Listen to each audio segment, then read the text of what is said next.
नमस्कार विद्यार्थियों।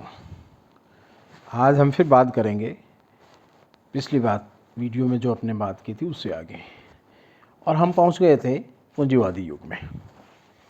और यही वो सबसे बड़ा युग था जिसमें कार्ल मार्क्स पैदा हुए थे और कार्ल मार्क्स ने अपना पूरा जीवन बिताया था। और इसी युग में कार्ल मार्क्स ने वो सारी समस्याएं देखी थी जो पूंजीवादी युग की तत्कालीन परिस्थितियों में थी। और उन्हीं परिस्थितियों से प्रभावित होकर कार्ल मार्क्स ने इस पूंजीवाद को पूंजीवाद के पैदा होने का तरीका कि आखिर मनुष्य के इतिहास में ये पूंजीवाद आया कैसे, इसीलिए उसने पहले मनुष्य का मानव जाति का इतिहास पढ़ा। और इतिहास पढ़ने के साथ ही उन्होंने मानव के इतिहास की जो का विकास होता है उसके द्वंद्वात्मक भौतिकवादी सिद्धांत की दृष्टि अपनाई और उसकी चर्चा की। और उन्होंने कहा, इस द्वंद्वात्मक भौतिकवादी सिद्धांत में उन्होंने ये कहा मूल रूप से कि मनुष्य का इतिहास वो हमेशा वर्ग संघर्ष का इतिहास रहा है। और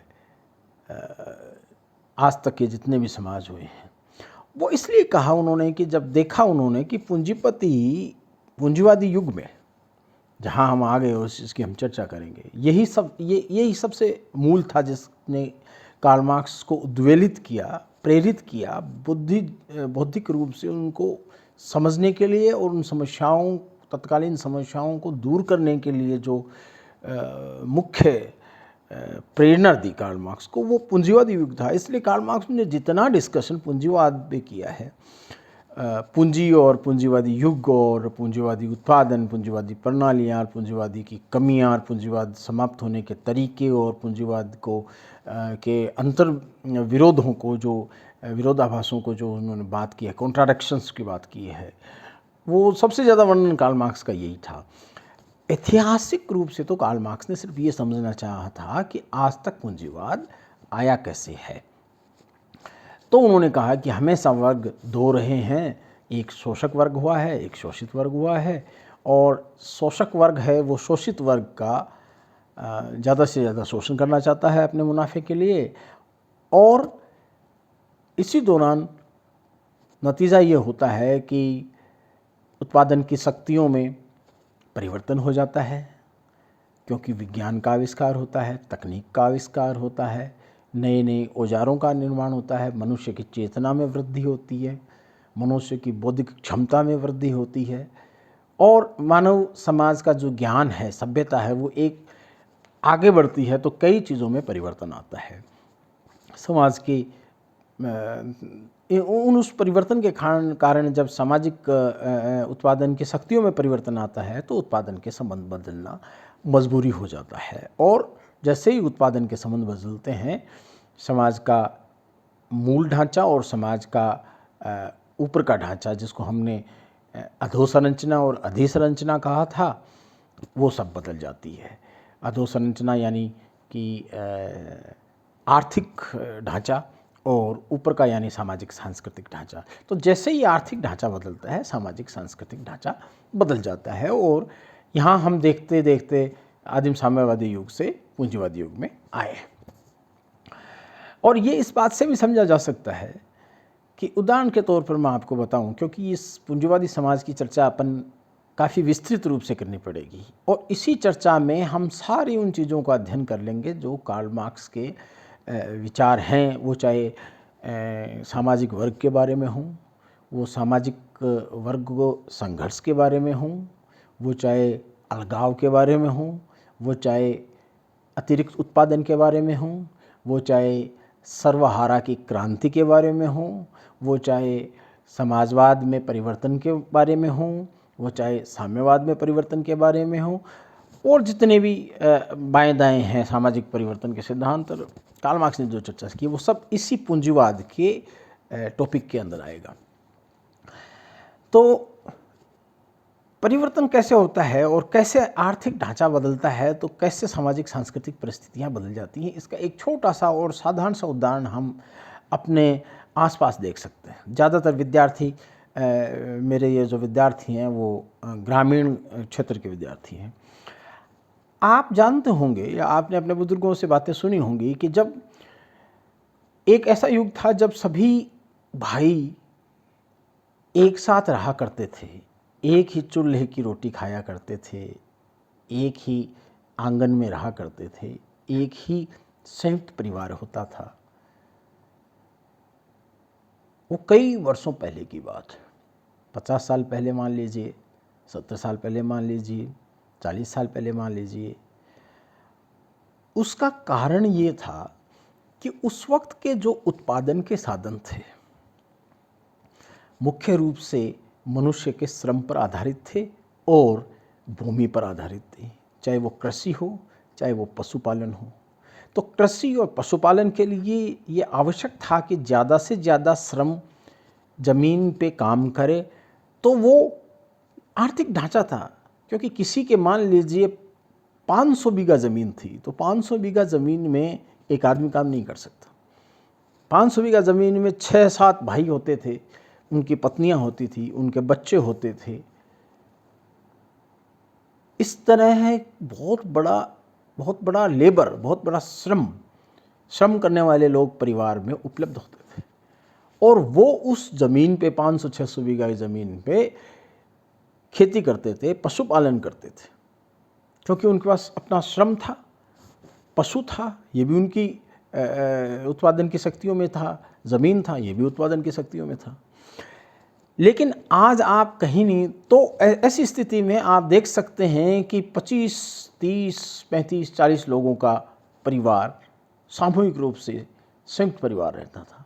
लेकिन आज आप नहीं देख सकते। आज आप 3 भाइयों का परिवार भी एक साथ, 3 भाई, 3 उनकी पत्नियां, उनके 3-3 बच्चे और बच्चों की पत्नियां, ऐसा इतना बड़ा परिवार आप अभी देखने में नहीं मिलता। उसका कारण क्या है? कारण ये है कि उत्पादन की यानी कमाई का जो साधन है वो बदल गया।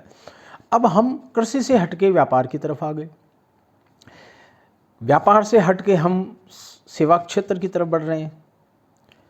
तो जैसे जैसे उत्पादन के साधनों में परिवर्तन आ रहा है, वैसे वैसे हमारी संस्कृति में परिवर्तन आ रहा है। ग्रामीण की जगह हम शहरीकरण बढ़ता जा रहा है और संयुक्त परिवार से हम एकल परिवार की तरफ आ गए हैं, न्यूक्लियर फैमिली की तरफ आ गए हैं। क्यों? क्योंकि अब 35 आदमियों का एक साथ रहना संभव नहीं है।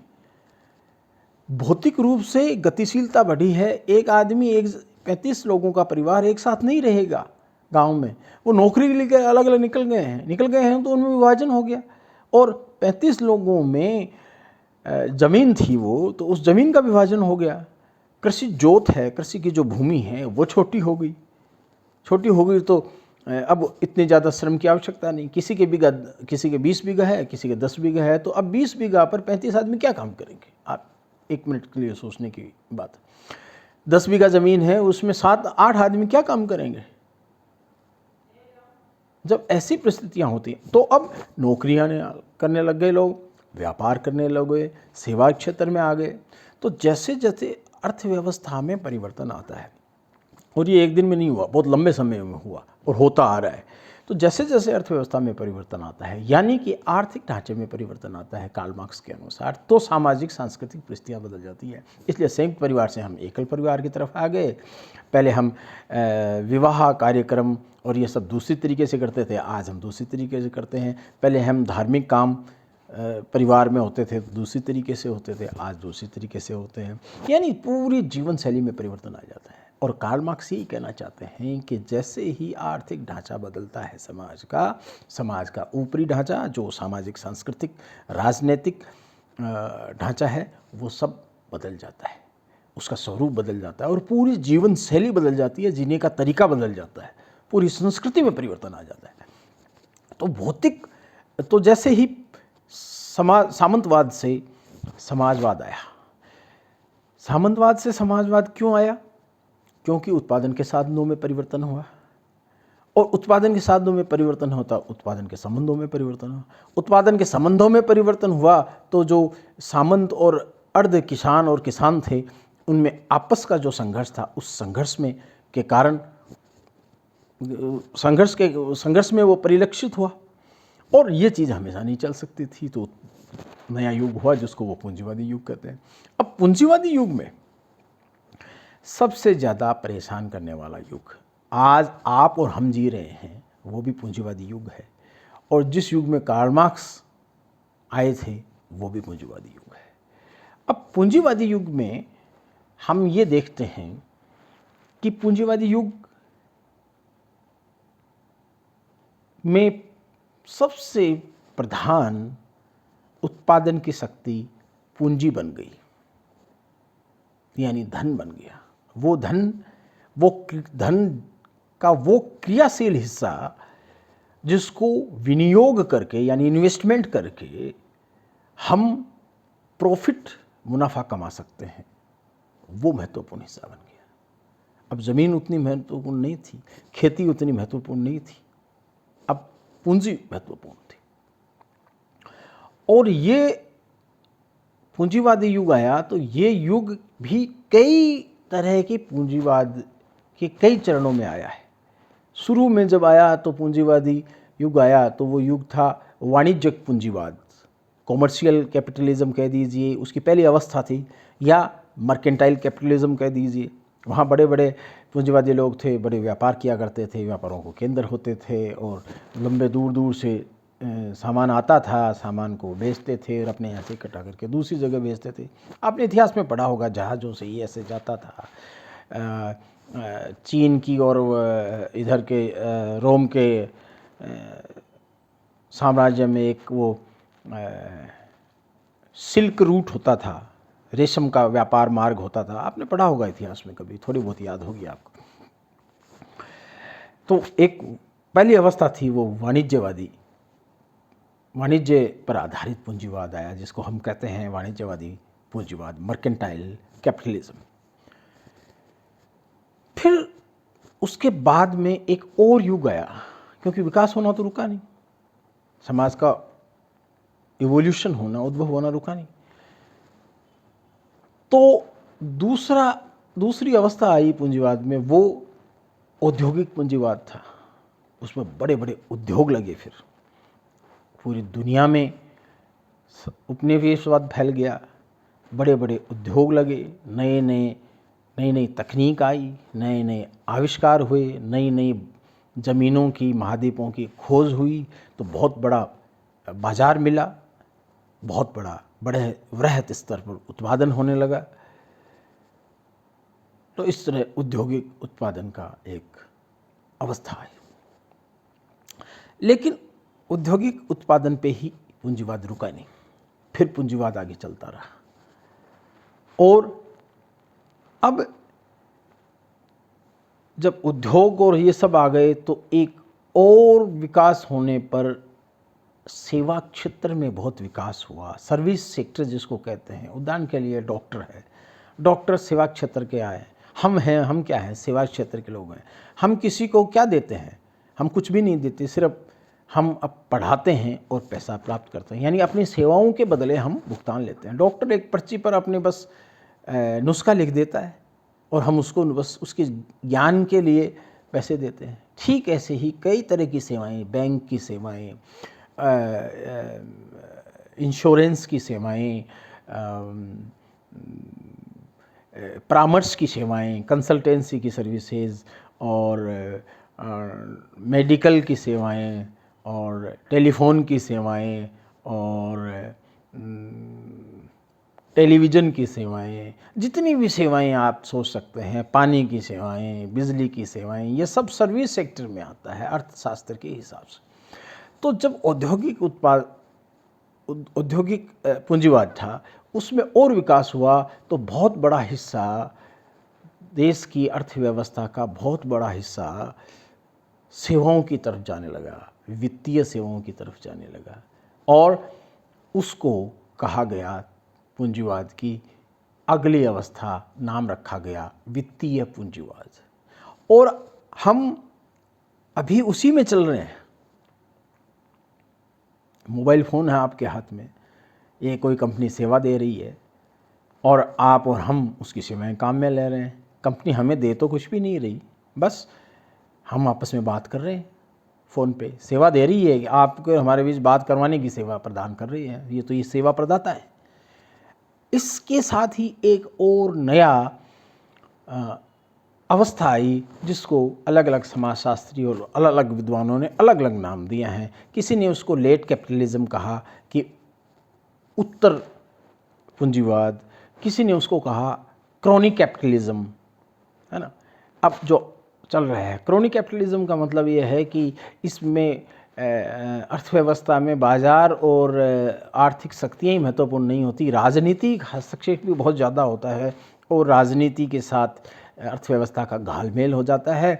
और अर्थव्यवस्था के जो मुख्य खिलाड़ी होते हैं वो राजनीति के नेताओं के लिए या पार्टियों के लिए काम करते हैं, और जो पार्टियां हैं जो सत्ता में आती हैं वो वापस अपना हक अदा करने के लिए नेताओं की मदद करते हैं। और ये हम सब लोग देखते हैं, हम देखते हैं कि कैसे पूंजीवादी लोग सरकारी संपत्तियों को औने पौने दामों में खरीद लेते हैं, नेताओं से गठजोड़ कर लेते हैं, सरकारी अधिकारियों से गठजोड़ कर लेते हैं, फिर नेता संसद में विधानसभा में वही नीतियां बनाते हैं जो उद्योगपतियों के लाभ की होती हैं।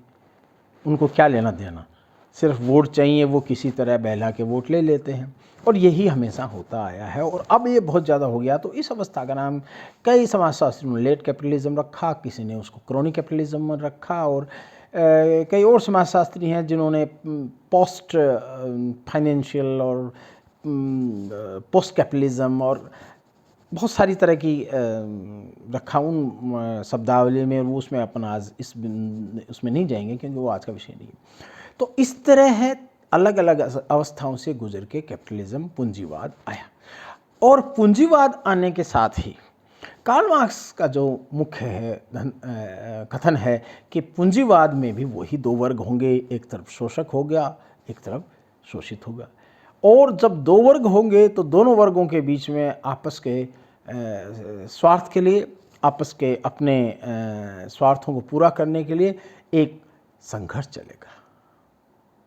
क्योंकि जिस तरह संघर्ष सामंतवाद में चला और व्यवस्था में परिवर्तन हुआ, ठीक वैसे ही कार्ल मार्क्स कहते हैं कि पूंजीवाद के अंदर भी वैसा का वैसा संघर्ष, वर्ग संघर्ष चलेगा। दो वर्ग आपस में लड़ेंगे, उनके स्वार्थों के बीच में संघर्ष चलेगा और फिर एक नई व्यवस्था आएगी।